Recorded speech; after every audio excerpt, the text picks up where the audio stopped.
Queridos hermanos, con un poco de vergüenza me atrevo a dirigirme a ustedes a través de estos medios de comunicación ante preguntas de mis hermanos obispos sobre algunas circunstancias que la pandemia ha puesto de manifiesto en relación con la liturgia. He creído conveniente, probablemente para algunos les parezca un atrevimiento, dar o colaborar con algunas reflexiones para clarificar en la medida de lo posible. No pretendo en ningún momento tomar decisiones, no pretendo en ningún momento dar elementos definitivos, sino simple y exclusivamente dar algunas aportaciones que nos permitan entrar en diálogo. Los señores obispos, algunos de ellos me han preguntado sobre la comunión en la mano, sobre la comunión en la boca, sobre la comunión de rodillas y, ahora último, sobre la comunión recibida en un pañito que se pone entre las manos para recibir ahí al Señor. Esto nos plantea determinadas cosas. Yo quiero aprovechar esto para dar la instrucción que aparece en los libros litúrgicos antiguos, por lo tanto, en la tradición de la Iglesia. ¿Qué es lo que se ha dado? ¿Cómo se ha dado? Pero partiendo de una cosa, de que estamos también, a raíz del Concilio Vaticano II, en una renovación de la misma liturgia, y una renovación que ha tenido como punto de partida un elemento muy propio del Concilio Vaticano II que se llama el regreso a las fuentes. Probablemente nosotros esto no lo hemos entendido muy claramente, porque para algunos el regreso a las fuentes planteado por el Vaticano II ha sido simplemente regresar a una de las etapas de la historia de la Iglesia. Muchos han querido regresar solamente a Trento, y fue mucho más audaz la acción que pretendía el Concilio Vaticano II. El Concilio Vaticano II, por los avances de la ciencia y de la técnica, tenía ya mucho más posibilidad de llegar a cómo se hacía determinadas celebraciones en la iglesia primitiva. Y allá ha querido ir a tratar de tomar, en la medida en que fuera más cercana a la experiencia de Jesús, lo que allí se había dado. Eso ha pasado con la Eucaristía, por ejemplo. Para la renovación de la Eucaristía se ha tomado en cuenta el texto que nos narra San Justino, más o menos hacia el año 150, cuando nos presenta cómo se celebraba en Roma una Eucaristía en aquella época. De Justino también hay un elemento que me parece muy importante. Él indica no solamente cómo se celebraba en Roma, sino cómo se celebraba en toda la cuenca del Mediterráneo. Él había nacido en Samaria y conocía todas estas realidades, por lo tanto, es muy enriquecedor lo que San Justino nos presenta de la manera de celebrar la Eucaristía. Pero ahora no nos vamos a detener en la Eucaristía. Pensemos que el regreso a las fuentes no es simplemente un querer regresar ni al Concilio de Trento, ni tampoco a la Reforma Gregoriana, ni tampoco a otra reforma que se llamó la Reforma de la Curia Romana, que existió también en la Edad Media, sino que la Iglesia ha querido regresar porque tenía la posibilidad, frente al avance de la ciencia y de la técnica. Nosotros no teníamos posibilidades de tener los escritos de los padres. La imprenta en el siglo XVI empezó a dar esperanzas, pero sobre todo ahora, hoy por hoy, cuando muchos de los escritos de los padres los podemos tener en nuestra tablet, o en el teléfono celular, o en nuestro computador. Y entonces todo esto nos permite regresar más seriamente a las fuentes de la iglesia primitiva, teniendo a nuestra disposición incluso los escritos bíblicos, que antes no los teníamos a mano. Antes de la imprenta era casi imposible tener una Biblia en mano. Después de la imprenta fue más común, pero tampoco era tan generalizado. Ahora, con nuestros computadores, todos casi que tenemos una Biblia en nuestra mano. Otro elemento que pretende siempre la reforma litúrgica es favorecer el mayor respeto por las acciones litúrgicas de la Iglesia. La reforma nunca ha pretendido favorecer un irrespeto a toda la acción santificadora de la Iglesia. Eso sí, la reforma ha pretendido que desaparezcan en la medida de lo posible algunos elementos que no estaban en la tradición primitiva y que a través de los siglos se fueron pegando y pegando y pegando a nuestra liturgia, en ocasiones tratando de ocultar la esencialidad de nuestros sacramentos.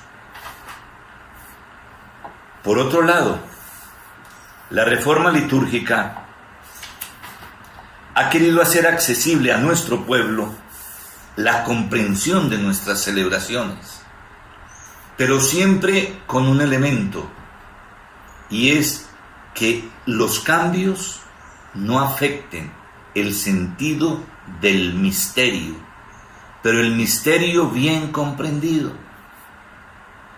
porque el misterio en la Sagrada Escritura no es lo mismo que como nuestra gente común y corriente entiende la palabra misterio. Cuando nosotros decimos misterio, inmediatamente entendemos lo que no se comprende, lo que no se entiende. Cuando nosotros ponemos por delante la palabra misterio, vamos a hablar de lo que no se puede comprender. No nos olvidemos que el origen de misterio es la palabra misteria en griego, que al latín fue traducida como sacramentum, y sacramentum ni misteria en griego quiere decir simplemente lo que no comprendemos. Misteria y sacramentum quiere decir dos cosas fundamentales: una primera parte que se revela y otra segunda parte que permanece oculta. Por eso nosotros siempre hemos definido el sacramento como un signo sensible, un signo que alcanzamos a captar y a comprender, pero que nos está dando otra realidad que va mucho más allá del signo, que refleja que nosotros no somos Dios, sino hombres, y por lo tanto es una realidad que nuestra inteligencia no alcanza a comprender. Pero hay una parte de ese misterio que se revela, que se manifiesta, y que nosotros hasta cierto punto podemos comprender. Otra parte que no podemos comprender. Si ustedes quieren comprender mejor esto, basta con que nos leamos el capítulo 1 de la carta a los Efesios. Y en el capítulo 1 de la carta a los Efesios San Pablo nos da claramente la interpretación de lo que es el verdadero misterio. Estos elementos yo quisiera que los tuviéramos en cuenta cuando vamos a hablar de todo esto. Cuando vamos a hablar de la comunión en la mano, de la comunión en la boca, de la comunión de rodillas o de la comunión con un pañito en nuestra mano.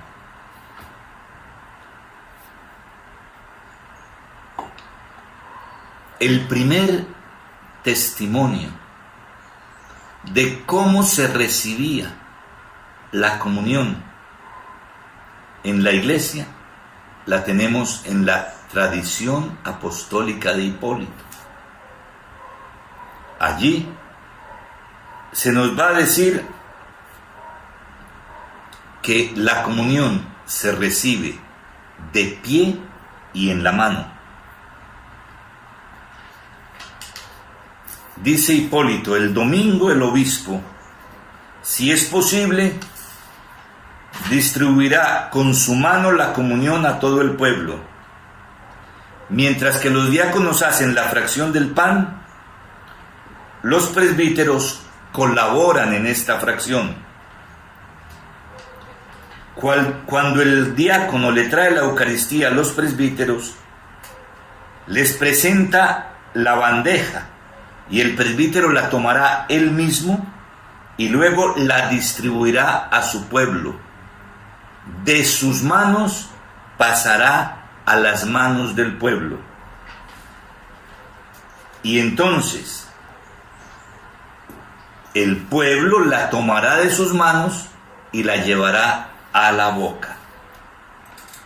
Esto lo dice el domingo, pero después tiene una nota diciendo: los otros días se comulgará siguiendo las instrucciones del obispo. Eso dice la tradición apostólica de Hipólito en la manera de recibir la comunión. No dice absolutamente nada de si los otros días de la semana se recibe en la boca. No es muy probable, porque no hay un solo texto hasta el siglo X en la patrística que nos indique que la comunión se recibía en la boca. Ahora, más tarde, explicaré los elementos que se aducían para entregar la comunión en la mano y no en la boca. Yo quiero advertirles, yo estoy dando lo que está en la tradición. Yo no estoy tomando partido ni por darlo en la mano ni por darlo en la boca. De modo que yo solamente me limito a ofrecer los elementos que nos da la tradición de la Iglesia. Hay además una carta del Papa Cornelio en relación con los problemas del cismático obispo novaciano, que confirma las indicaciones y las informaciones que nos da la tradición apostólica. E insiste: la comunión se recibe estando en pie y en la mano. San Cipriano nos dice que el fiel recibe el pan sobre la palma abierta de la mano, cierra la mano y la vuelve a abrir cuando ha regresado a su puesto, y en su puesto la consume. Eso es lo que dice San Cipriano. Por su parte, San Cirilo de Jerusalén dice: no te acerques pues con las palmas de las manos extendidas, ni con los dedos separados, sino que poniendo la mano izquierda sobre la derecha, a modo de un trono, que ha de recibir al Rey, recibe en la concavidad de la mano el cuerpo de Cristo, diciendo amén. consúmelo a continuación, mirándolo con ojos de santidad y cuidando que nada se pierda de él, pues todo lo que se te caiga, considéralo como quitado a tus propios miembros. Pues dime, si alguien te hubiese dado limaduras de oro, ¿no las cogerías con sumo cuidado y diligencia, con cuidado de que nada se te perdiese y resultases perjudicado? ¿No te preocuparías mucho más cuidando y vigilando que no se te caiga ni siquiera una miga, que es mucho más valiosa que el oro y que las piedras preciosas? En la iglesia griega, esta tradición de recibir, como lo indicaba Cirilo de Jerusalén, la comunión, permaneció durante mucho tiempo. Teodoro de Mopsuestia también nos confirma este mismo parecer. En Occidente, San Agustín dice que el cuerpo de Cristo se recibe con las dos manos. Esto lo encontramos en su escrito contra Parmeniano, en el libro segundo, en el número 7 y en el parágrafo 13. En este tiempo es necesario tener en cuenta una cosa. En los tiempos, más concretamente en los tiempos de Cesáreo de Arles, porque es el único testimonio que aparece del pañito blanco que ahora muchos han querido resucitar para recibir la comunión.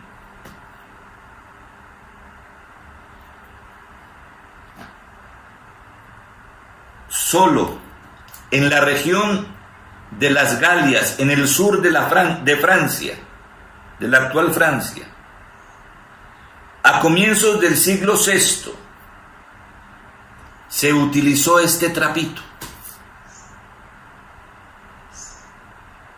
Sin ese trapito, ninguna mujer podía comulgar. Era un trapito solo para las mujeres. Era un pañito que solo era para recibir la comunión sobre el pañito, pero solamente era para las mujeres. No hay ningún otro testimonio en ninguna otra parte de la iglesia. Solo era para las mujeres, que no se les permitía a mano desnuda recibir la comunión de otra manera. Es más, algunos han interpretado que era también lo mismo que utilizaban para cubrir la cabeza, que en el momento de la comunión se lo ponían las mujeres en las manos, porque no nos olvidemos que incluso hasta poco tiempo hace, ya del Concilio Vaticano para acá, las mujeres también tenían que ir al templo con la cabeza cubierta. Los testimonios de la recepción de la comunión en la mano duran hasta finales del siglo IX, comienzos del siglo X. Es decir, hasta el siglo IX tenemos la comunión en la mano. Desde comienzos del siglo XX se comienza a recibir en la boca, y es cuando aparece por primera vez la iconografía de Jesús dando la comunión a sus apóstoles en la boca. Es anacrónico pensar que desde los tiempos de Jesús se daba la comunión en la boca. Jesús celebra su primera Eucaristía en una cena judía, y en la cena judía el padre de familia, que era el que presidía, entregaba, como todavía lo hace hoy en la Pascua judía, entregaba en la mano el pedazo de pan que cada uno se iba a comer. En el siglo XI se distinguen dos modos de dar la comunión: a los presbíteros y a los diáconos en la mano, al subdiácono, al clero menor y a los fieles en la boca.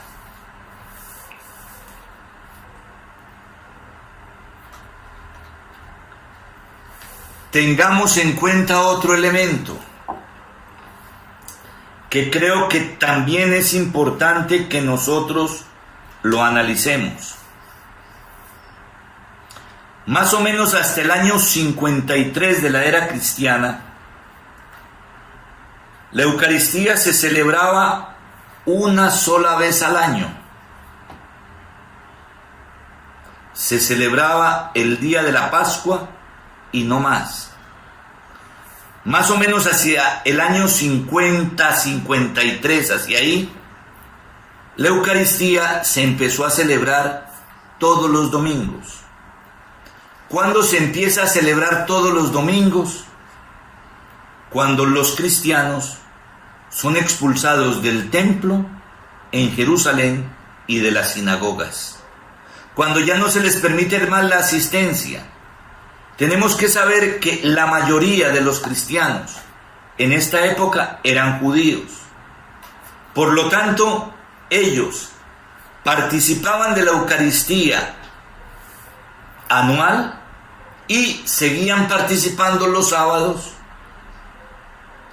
en su reunión sabatina, en su reunión judía. Solo a partir de la expulsión de los cristianos de la sinagoga y del templo, entonces ellos comienzan a celebrar la Eucaristía al atardecer del sábado, amaneciendo el domingo. Naturalmente, ellos todavía hoy cuentan el tiempo de manera distinta a nosotros. Para ellos el día comienza a las 6 de la tarde. Por lo tanto, ellos, los judíos, celebraban al atardecer de nuestro viernes, ya para ellos sábado, y los cristianos empezaron a celebrar al atardecer del sábado. Cuando terminaba el sábado judío, empezaban a celebrar ellos la Eucaristía, que ya entonces la empezaban a celebrar una vez a la semana. Celebrando la Eucaristía una vez a la semana, la Iglesia duró hasta el siglo VI.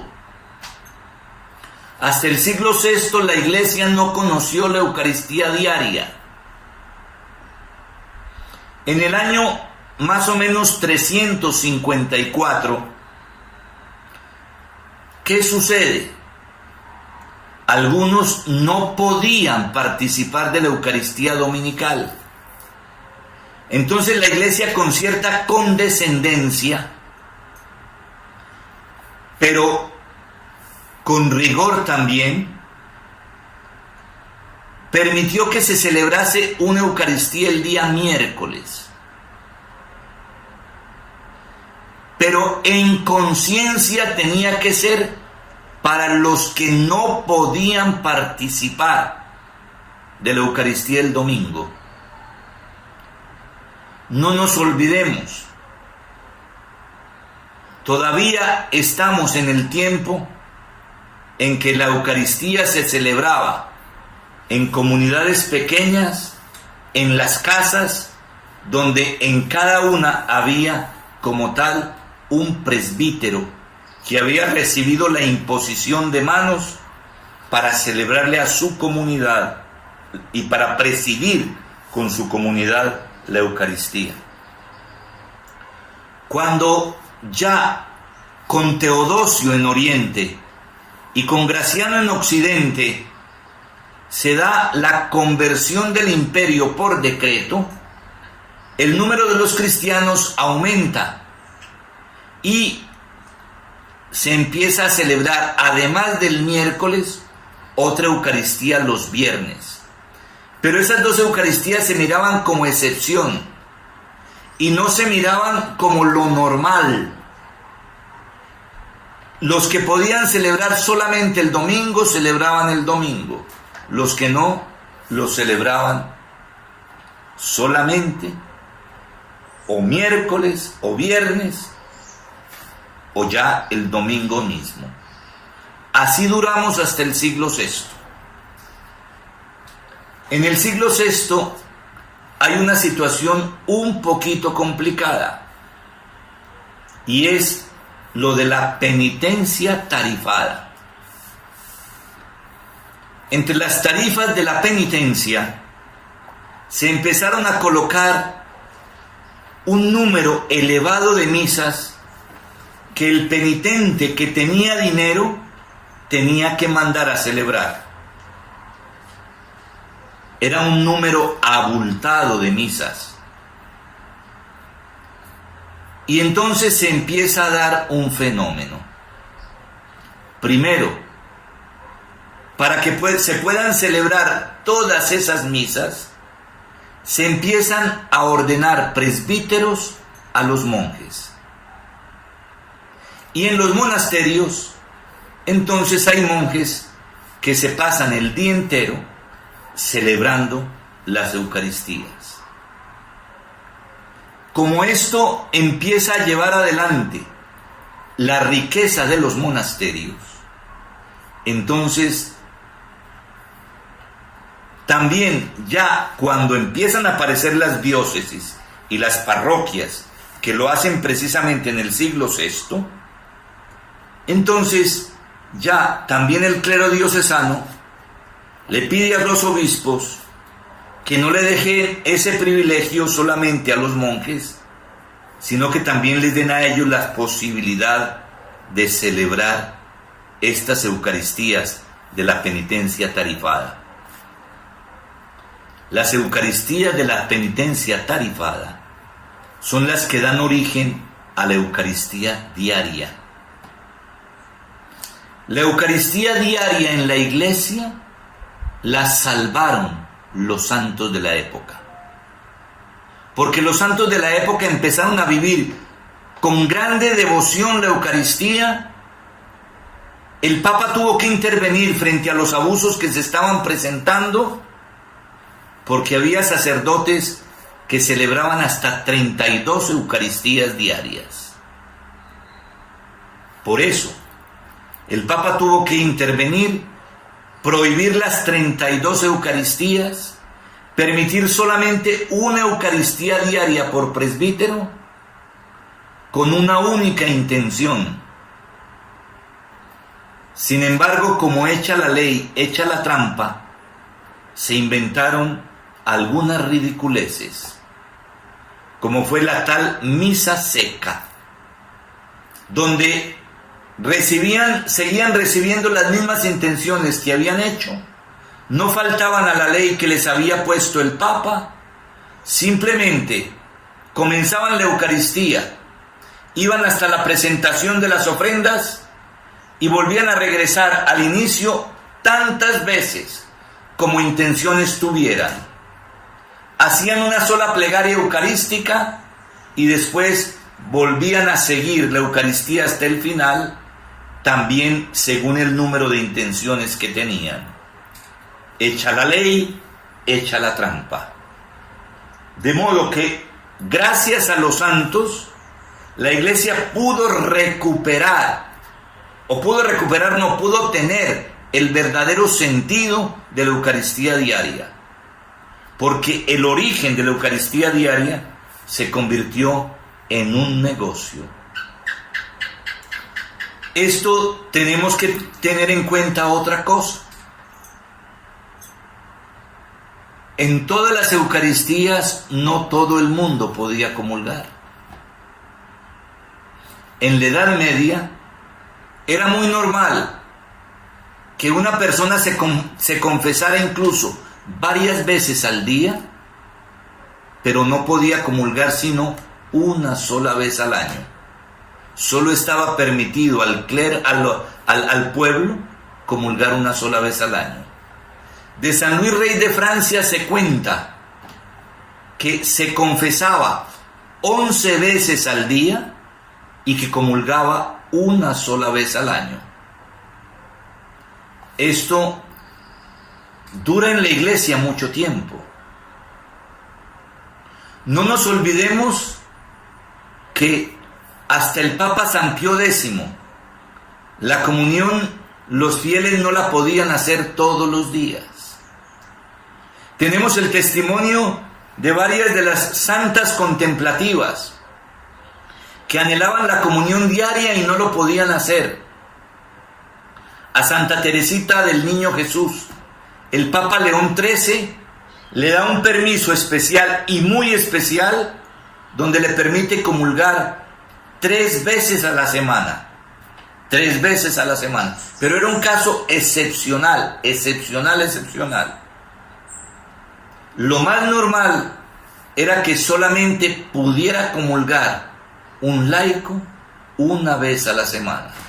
La comunión diaria para el pueblo, aparece con San Pío X. San Pío X fue de verdad un reformador enorme en la vida de la iglesia.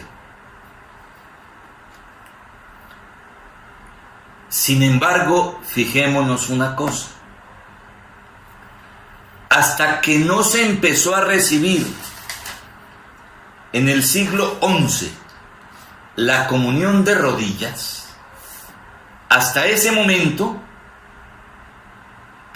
hasta que no se empezó en el siglo XI a recibir la comunión en la boca, no se empezó tampoco a recibir la comunión de rodillas. Y la única razón que se encuentra para permitir la comunión de rodillas es la facilidad que se da para que el obispo o el presbítero coloque la comunión en la boca. No se da ningún argumento de mayor respeto, no se da ningún argumento en favor de que es que de rodillas se respeta más que estando en pie. Es más, los libros litúrgicos nos hablan muy positivamente de la posición de estar en pie. Los libros litúrgicos nos dicen que la posición en pie revela la dignidad que Dios ha colocado en el hombre al hacerlo a imagen y semejanza de Dios. Y que por eso, precisamente, por haber recibido de Dios la dignidad de ser imagen y semejanza, nosotros nos presentamos ante Él de pie, que es también la posición del resucitado. Y que como hay que comulgar en gracia, nosotros estamos resucitados.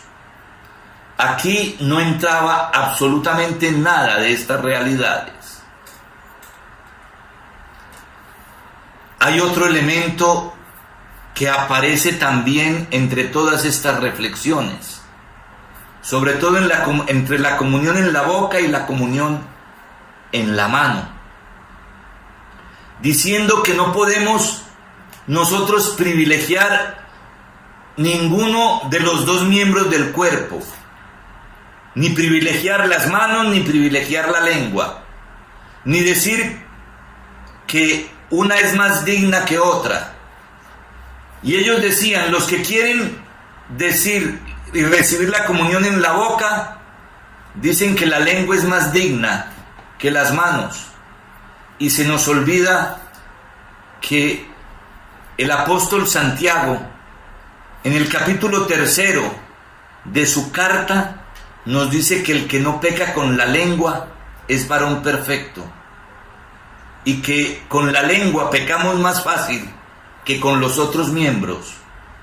De modo que aquí sobraría precisamente el hecho de decir que es más digna la lengua que la mano.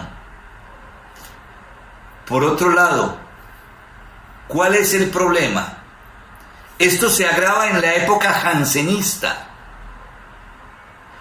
Ahí es donde entra muchas concepciones de respeto que no era que antes hubiera un irrespeto, sino que quieren extremar con cuestiones que no son sencillas, que no son simples, que este es otro elemento de la liturgia, la sencillez.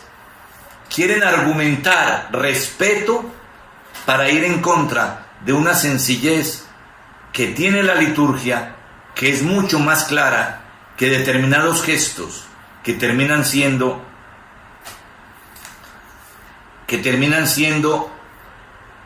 otra cosa distinta.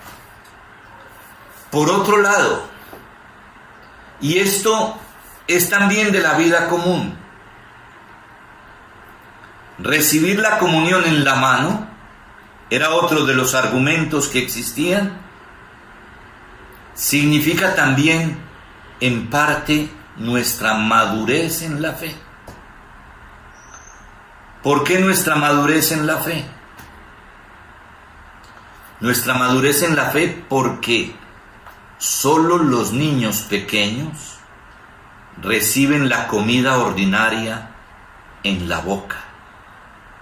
Alguien se las da, o el papá o la mamá o los hermanos, o alguien que está sirviendo, o la niñera. Le dan en la boca al niño, pero el día en que el niño puede ya por sí mismo llevarse la comida a la boca, ese mismo día incluso se celebra, se le aplaude al niño, porque ha llegado ya a una edad más respetable. Estos son elementos que es necesario colocar de frente. La comunión, entonces, de rodillas empieza solo por comodidad. No hay ningún otro elemento en los libros antiguos que nos permitan decir otra cosa distinta.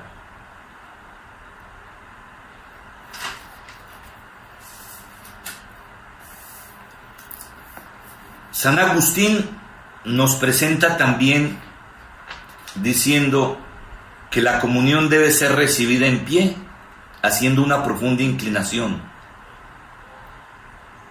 En Oriente se recibe en pie, pero se permitía también una postración anterior, en sentido de humildad profunda. Estas prácticas en Oriente se generalizaron también en el siglo XI. Esto es lo que yo puedo sacar en relación con estos temas de los libros litúrgicos. Ahora, ¿qué tengo que decir en concreto? ¿Cómo están las cosas y cómo está nuestra legislación actualmente? Nuestra legislación actualmente dice que está permitido recibirlo, bien sea en la mano o en la boca.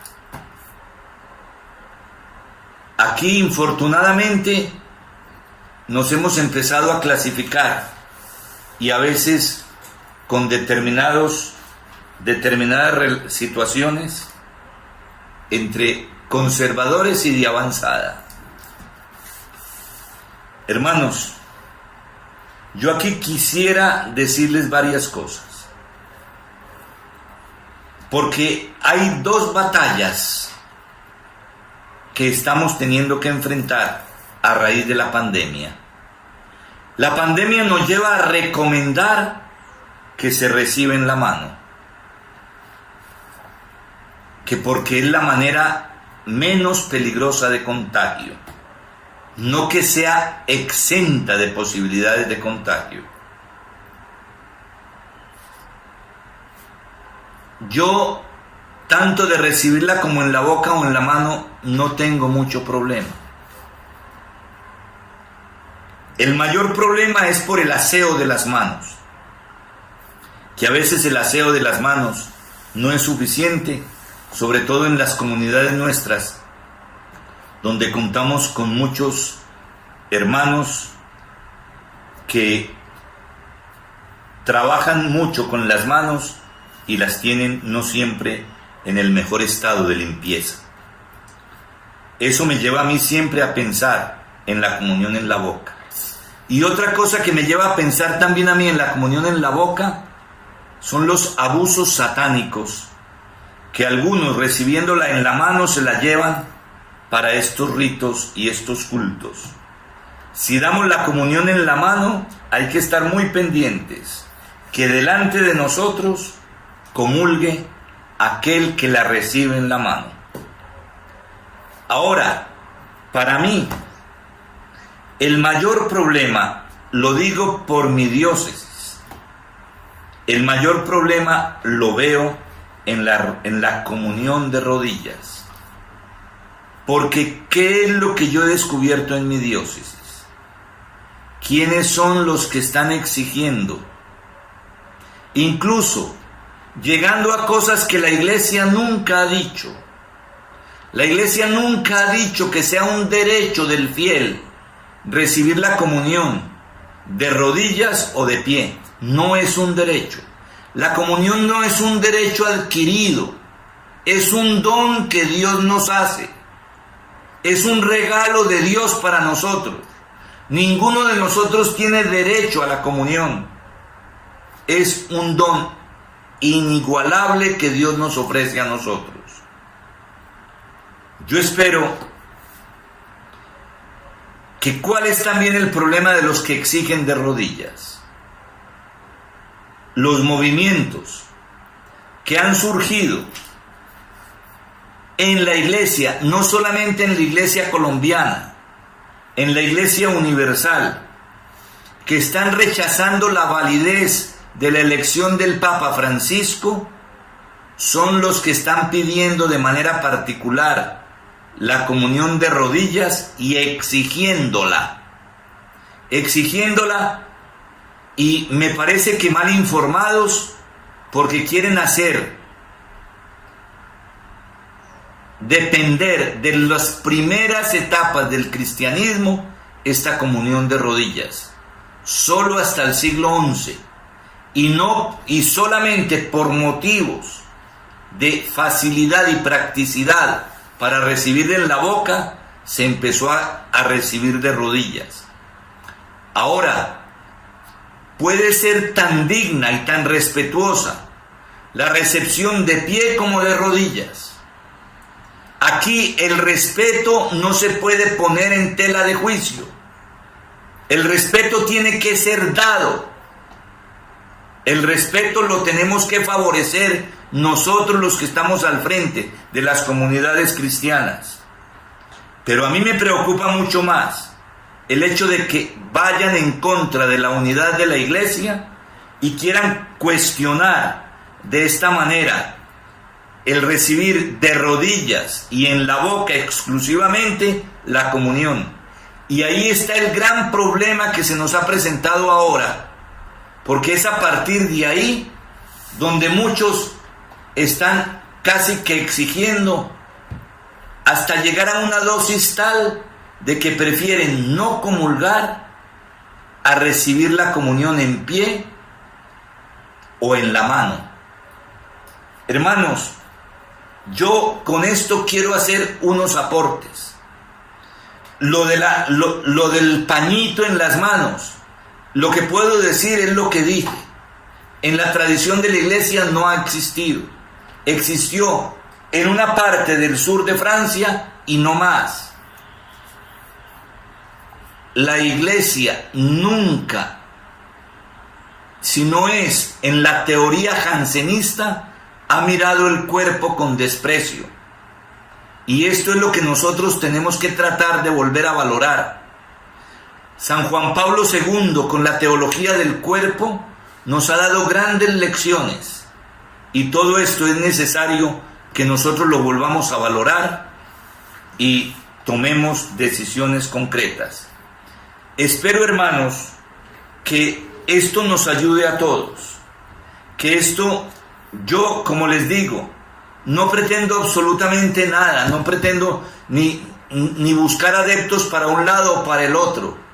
Busco solamente empezar a ventilar una situación que se nos está presentando y que exige nuestra reflexión. esto lo quiero compartir con todos los hermanos obispos que lo deseen. Yo lo voy a ofrecer y los que lo quieran, entonces pueden tener acceso a él. Que Dios los siga bendiciendo y los fortalezca. Mil gracias, perdonen el atrevimiento y que si les sirve para algo, bendito sea Dios.